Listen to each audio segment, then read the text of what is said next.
Assalamualaikum warahmatullahi wabarakatuh. Sebelum perkenalkan diri, nama saya Ahmad Firmansyah dari kelas CP1 dengan NIM J04-23-015. Di sini saya akan menjelaskan tentang penerapan teknologi di bidang-bidang yang spesifik begitu.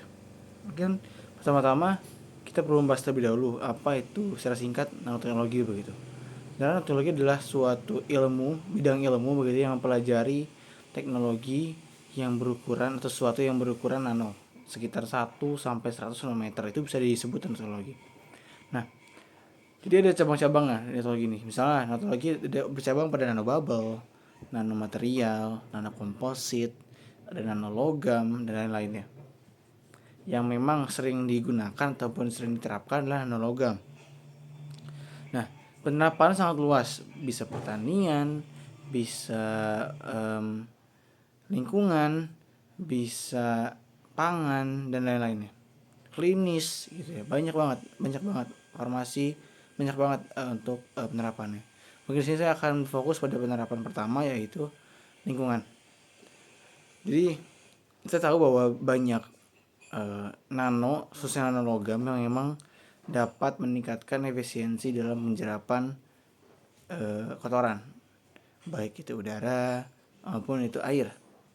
Contohnya pada air sendiri yang sudah diperhatikan juga itu CuO yang memang memiliki efek penjerapan terhadap logam terhadap kotoran-kotoran di dalam air. Hal ini dikarenakan luas permukaan besar pada CuO yang membuat penjerapan tuh menjadi lebih baik lagi begitu.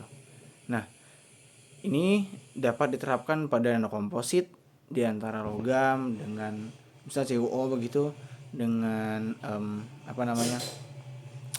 dengan karbon aktif, dengan silika, dengan zeolit dan lain-lain itu banyak banget potensinya.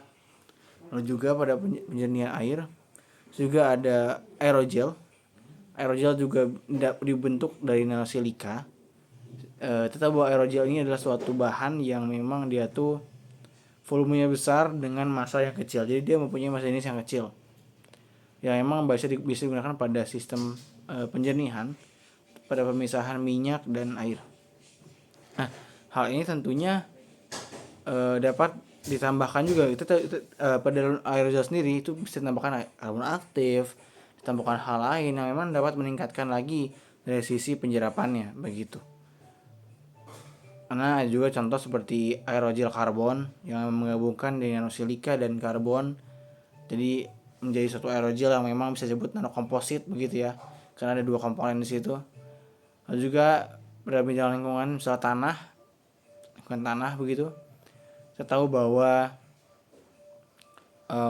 banyak produk-produk misalnya pupuk magnesium, pupuk ZN, pupuk NPK yang sudah menggunakan teknologi berbasis nano yang dapat meningkatkan penyerapan nutrisi terhadap tanaman. Contohnya yang sudah kita praktikan sebelumnya adalah ZNO yang bisa meningkatkan proses perkecambahan pada biji.